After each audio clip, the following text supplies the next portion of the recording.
Alright, welcome to your first set of video notes for Chapter 4. We've left behind all that stuff about systems of equations and graphing and matrices, and now we're going to start looking at things that you've probably not really worked on a whole lot before. The first thing is that we're going to start looking at how to graph quadratic functions, okay? Now, first of all, if you think back to the last time we did graphing, we graphed lines, and they were always like y equals mx plus b, or maybe they were in standard form. Well, now we're going to look at quadratic functions, and they're in standard form. And this is it. You may want to write this down, not just in your notes, but get it on your new study card. Y equals ax squared plus bx plus c. The a is with the squared term, the b is the number with the x term, and the c is the number or constant that's by itself, okay?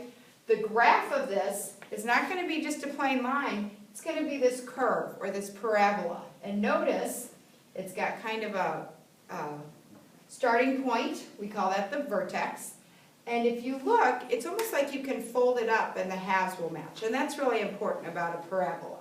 So, of course, the easiest way to graph things is just to make a table.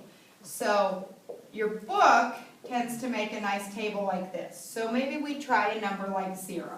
So we put 0 in. If we square 0, we get 0.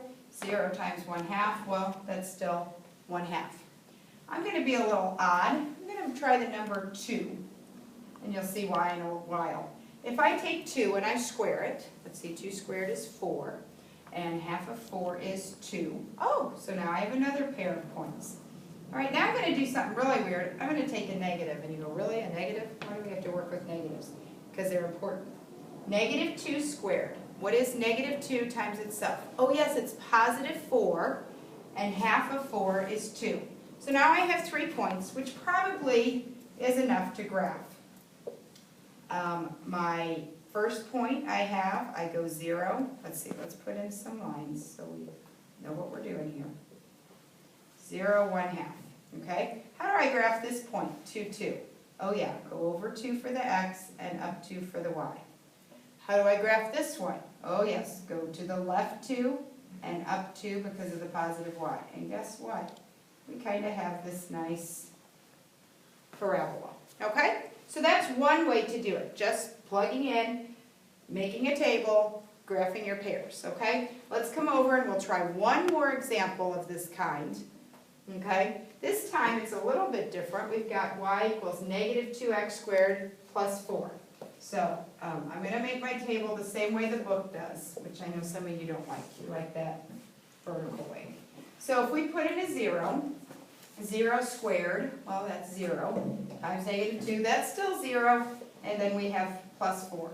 Okay, let's try 1. If we put 1 in for x, what's 1 squared? Well, 1 times negative 2 is negative 2, plus 4, oh, that's just 2, okay? What happens if I try negative 1? Let's try it. If we square negative 1, that's, remember, negative 1 times negative 1, which is 1, times negative 2 is negative 2, plus 4, that's 2. So I've got 3 points. And you could do more, but it's always kind of good to have like a 0, and then try a positive and a negative. So we go down, and we graph. Let's put in, this time we'll go out 4 every direction. And we'll try to keep the units as equal as possible. So this is 0, 4. So start at 0 and go up to 4. It's also at 1, 2. And it's also with the point at negative 1, 2. Hey, check this out. This time, kind of looks skinnier. And it looks like it's opening upside down. Okay. Well, that's because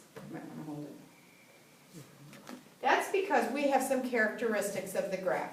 This is something that obviously needs to go in your notes, and I really think it should go on your study card as well. If a, and now remember what was a? Oh yeah, that was the number with the x squared. So if it is a positive number, greater than 0, it's going to open up. And if you look back in your notes, or we slide back, we see this was a positive number, and it opened up. Good. Hopefully we have not made you motion sick yet. Okay, let's come back over. If it's a negative number, if it's less than 0, it's going to open and down.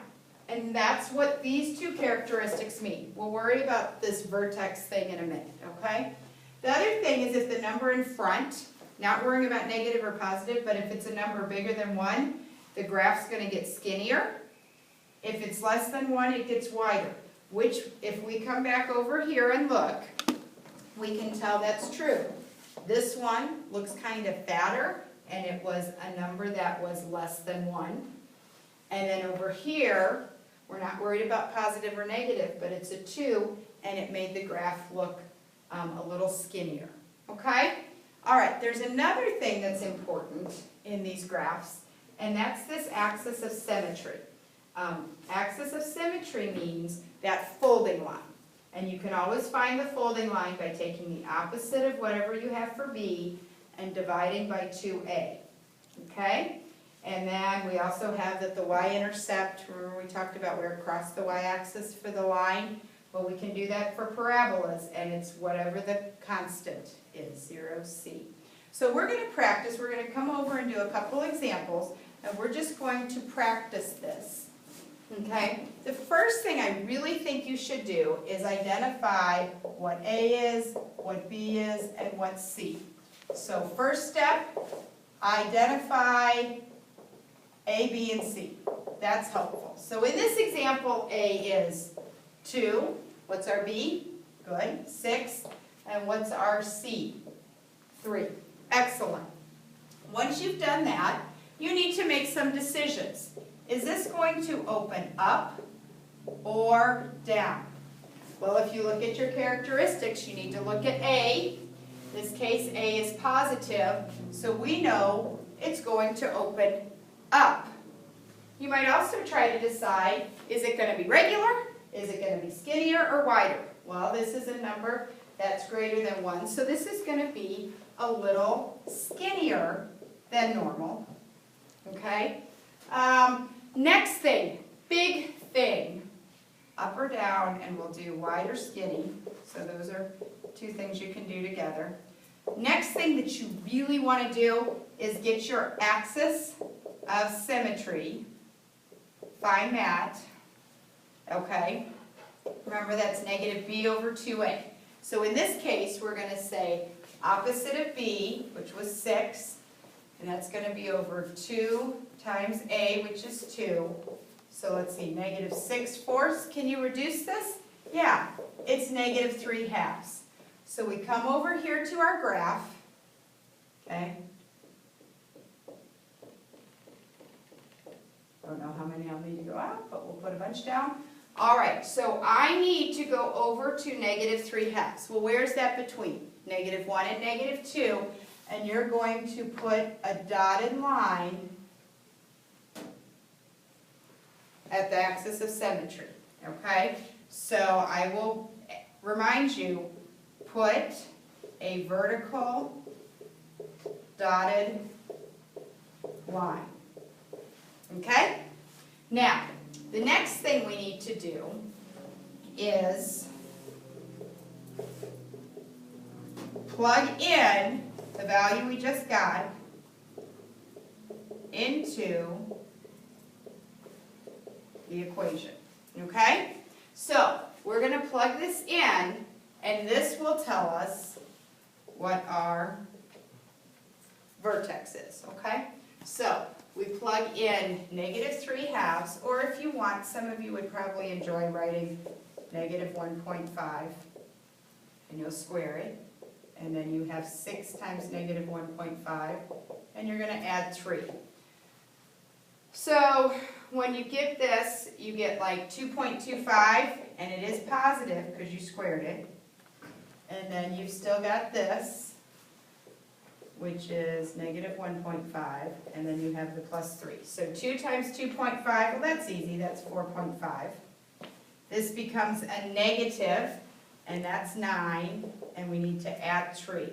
So let's see, that's negative 4.5, so you get negative 1/2.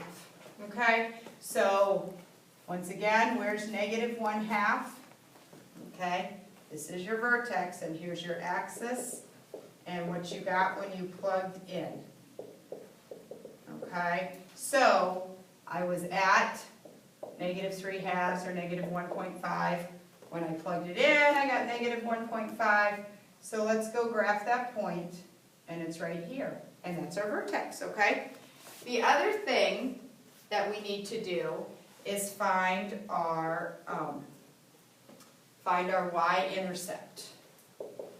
So, what is our Y-intercept in that problem? Well, it's 3, so we know that we can graph 0, 3. So let's go 0, 3, 1, 2, 3. And then remember how we talked about the axis of symmetry? I'm going to say find the reflection. Because think back to geometry. If you have a point over here, then when you reflect it, you're going to have one right here, which is also, remember this was 1.5 units away? Now we go 1.5 this way. And now we have our parabola. And if you notice, it is up. It is skinnier, exactly what we thought. Now, because it's opening up, we can call the vertex the minimum. So sometimes you might have a problem that says find the minimum. It just means find the vertex. If it says find the maximum, you're going to find the vertex, only it's going to be in one that opens down. Let's do one more example, and then we'll be ready to try them in class. Okay, so what's our first step? If you recall, find A, B, and C.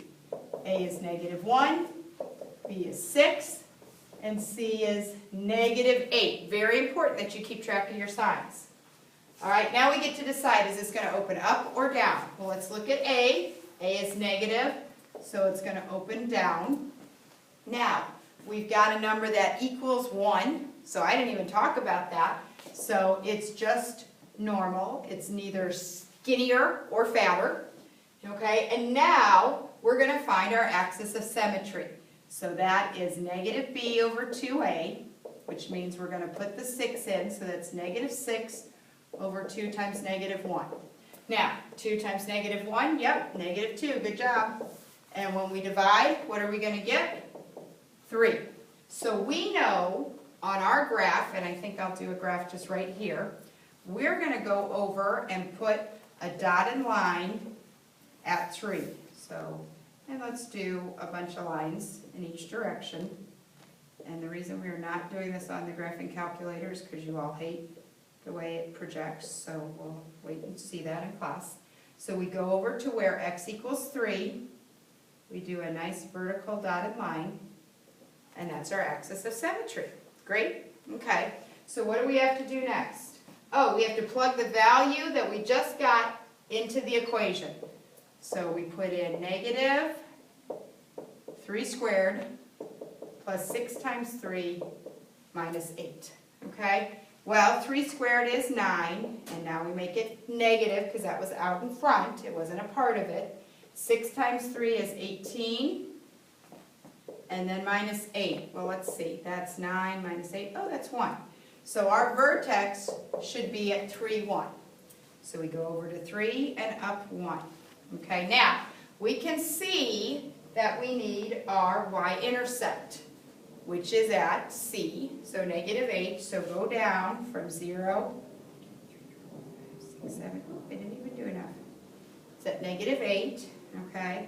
And we kind of know this is going to be there, but now think about it. We need the reflection.